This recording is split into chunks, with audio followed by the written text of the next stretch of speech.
Hope you all are fine and taking good care of yourself. Stay home, stay safe.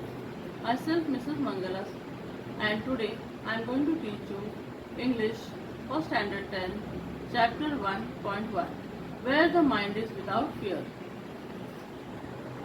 Before we proceed, let us know more about the writer of this poem, Rabindranath Tagore, who has been the first non-European to win the Nobel Prize in Literature in the year 1913.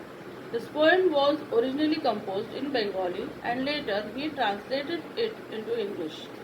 This poem is from his Nobel Prize winning anthology, which means a collection of writing or poem, Gitanjali.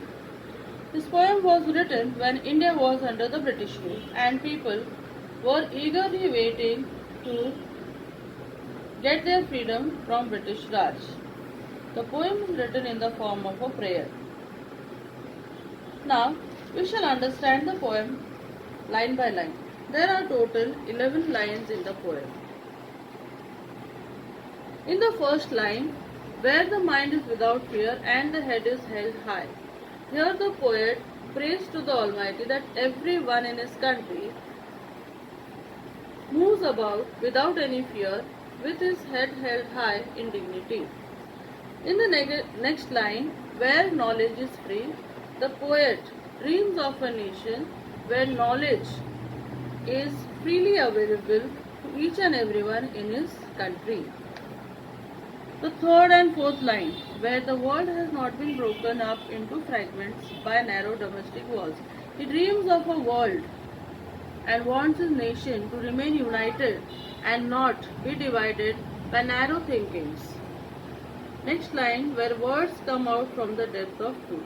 Here the poet wishes that his countrymen speak from the depth of truth, that they are true to their words and not superficial. The next line, where tireless striving stretches its arms towards perfection. Through this line, the poet wishes for a country where his people are hardworking and keeps working continuously such as to achieve perfection. They aim to achieve perfection. He dreams of a nation where his people are effortlessly, tirelessly, continuously working hard.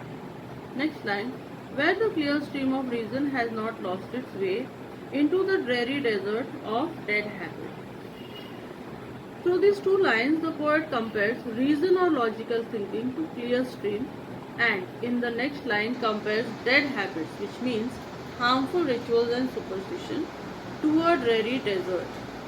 He means to say over here that the people of his country should not lose their way into the dreary desert of dead sand. Dreary desert, harmful rituals, and dead habit is lifeless land.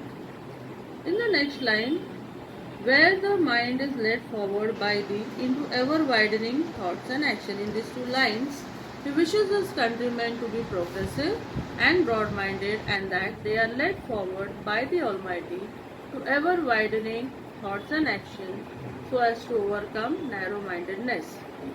Here he is hopeful about a progressive life for his nation, for his country.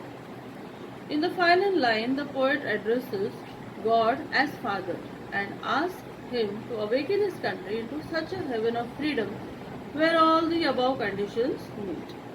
The central idea of the poem is that Rabindranath Tagore is praying to God not only for political freedom but also for social, educational and economical freedom for the people of his country. Through this poem, Rabindranath Tagore conveys the message that if people want to lead a happy and peaceful life, they should keep themselves away from the evils of narrow thinking and follow a fearless, self-dignified, knowledgeable, truthful and hard-working life.